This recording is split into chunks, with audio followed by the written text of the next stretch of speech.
What's up, everybody? It's Shiloh, aka Shi-Fi, and I'm gonna talk about the top 10 albums of 2017. It's been a great year. Top 10 albums, most of these are rap, R&B type of stuff. So if you don't like rap and R&B, then this is not your video. By the way, I'm kind of sick.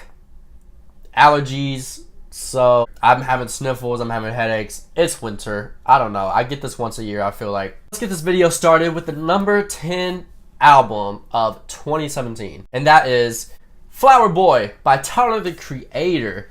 This album was very unexpected. When you're dealing with Tyler the Creator, you think you're gonna have like some wild, like bamboozle type of stuff, but it wasn't. It was a very generic but good type of rap album, which is very uncharacteristically, is that a word? Uncharacteristic. And like, this is nominated for a Grammy, like a best rap album. Like, congratulations, Tyler. My favorite tracks on there: I Ain't Got Time, Who Dat Boy, and Boredom.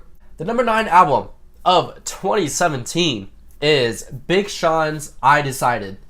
This was a very nice album by Big Sean. It was a very Big Sean album. It had its role. It could have been better, but oh well. Like, it's still a top 10 album of the year. The couple tracks on there that were bangers were Moves and Bounce Back. Sadly, those singles came out in 2016 and they couldn't be on my like top songs list of 2017. So sad. But other than that, Voices in My Head and then Sacrifices with Migos. Amazing song. The number 8 album of 2017, it has to go to Jaden Smith. His album SYRE. I think that's how you say it. It's either SYRE or SYRE.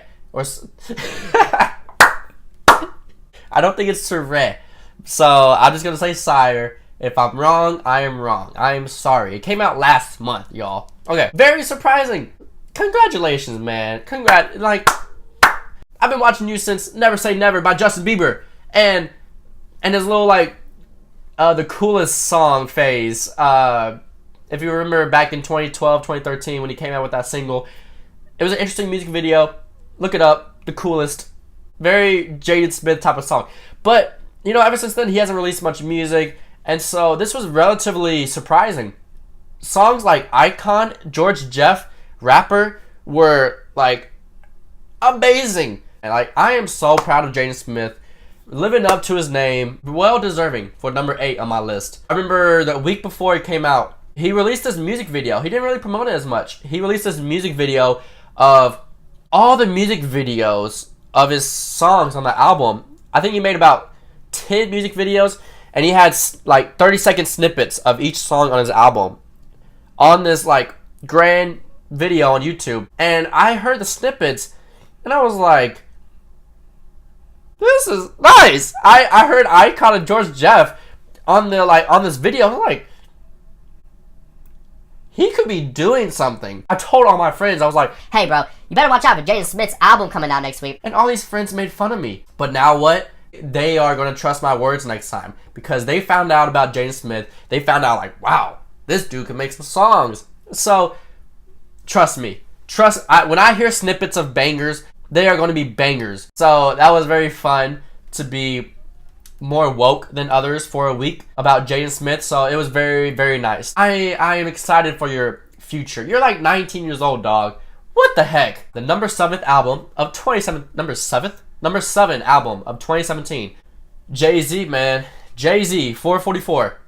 I hate that this album was not on freaking Spotify and Apple Music. It was on his stupid title. I had to like listen to these like covers and stuff. It's so dumb. But like, I heard some of the album. I stream it on like this random internet site that has it. I guess Jay-Z hasn't found it yet to shut down. But this album, if you look up business in a rap bible, Jay-Z's, this album will be all over that list. The songs like Story of OJ, Bam, Family Feud are definitely my favorites. The Story of OJ is a very like intellectual song. Like, don't take the lyrics for granted. Look at the lyrics, study the lyrics. Like, he's talking about some real stuff. Apply it to your life. Like, this is one of those like legit albums where it's school. Listening to this album over and over again is better than going to school for a week. Quote me on that. The number 6 album of 2017 goes to Migos. Culture by Migos. Man, I love me some Migos. They're fun. They are fun. Bad and Bougie, you know that song. It was a top 5 song in 2016. Slippery, Get Right With Ya, T-Shirt. They're creating their own lane. They are creating this whole 3-4 count rap where it's like ba-da ba-da ba ba-da ba-da ba-da ba ba-da. So, hey, it works. They do it first. So if you do it first, go ahead and do it every day, every song. That is your thing. I love their ad-libs. Best ad-lib in the game is Mama. And so keep doing you. Their album is called Culture. They definitely impact the culture. They are on TV shows. I hear about them on random TV shows. It's keep doing you. Don't break up. Do not break up. The number 5 album of 2017 is Crtl by SZA. Good job, SZA. Good job. You made a very amazing album. It's a very beautiful album of just like lullabies and melodies, and songs like The Weeknd, Drew Barrymore, and Garden is what made me fall in love with this album. I don't even care about the mainstream songs of Love Galore and Doves in the Wind. That's very unusual of me.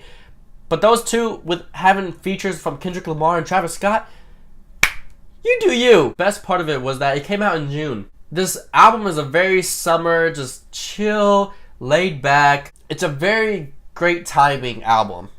Of like, if this came out in the winter, I don't want to fall in love in the winter. You know, I want to fall in love in the summer.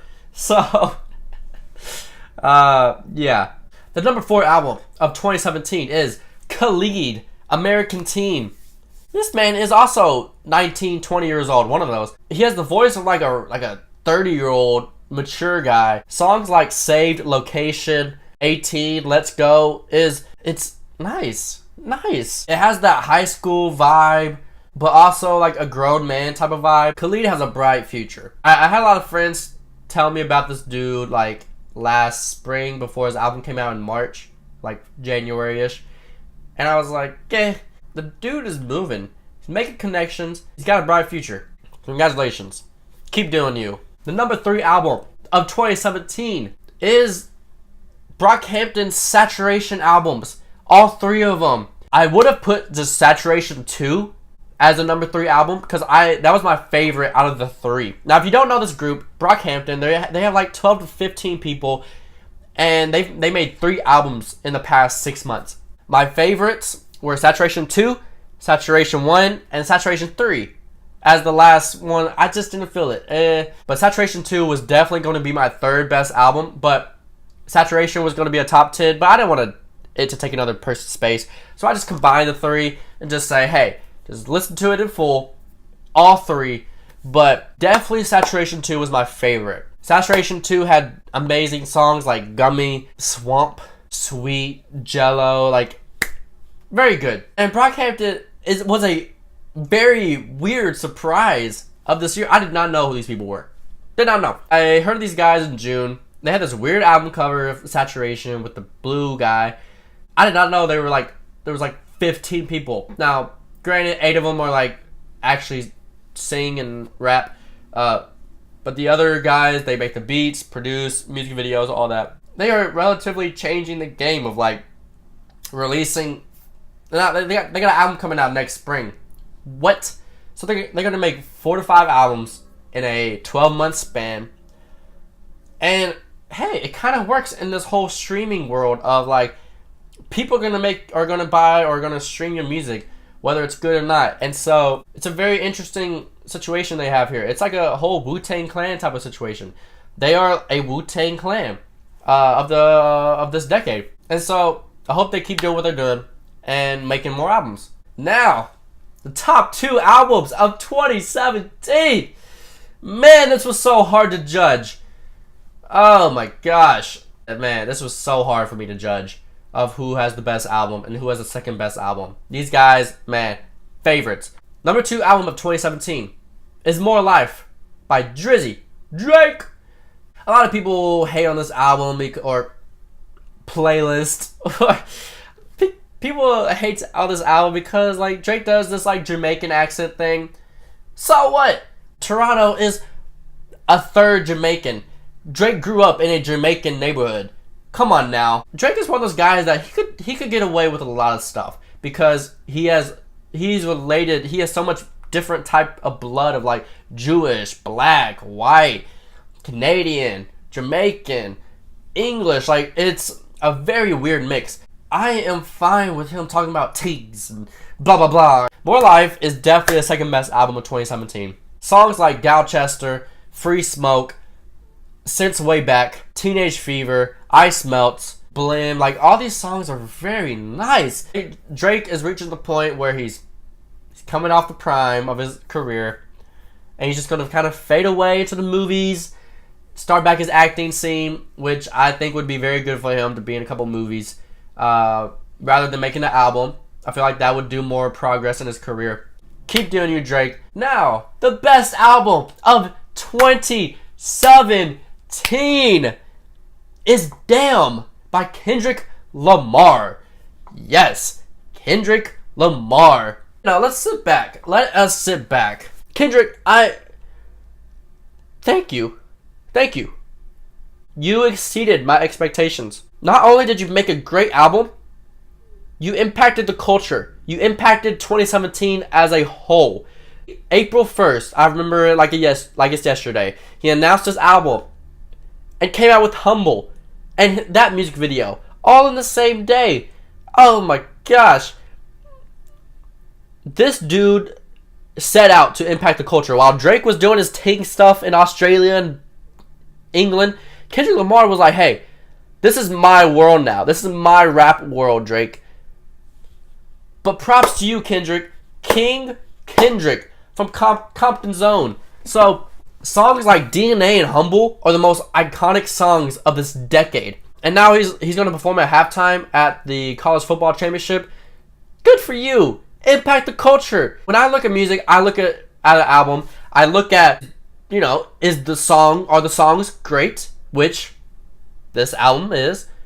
But nonetheless, are you impacting the culture? Are you setting out to impact the world or influence the world? Are you performing on late night shows? Are you performing at halftime shows? Are you marketing yourself in a way where it's like, hey, look at me, watch what I do, listen to my music because it's better than yours?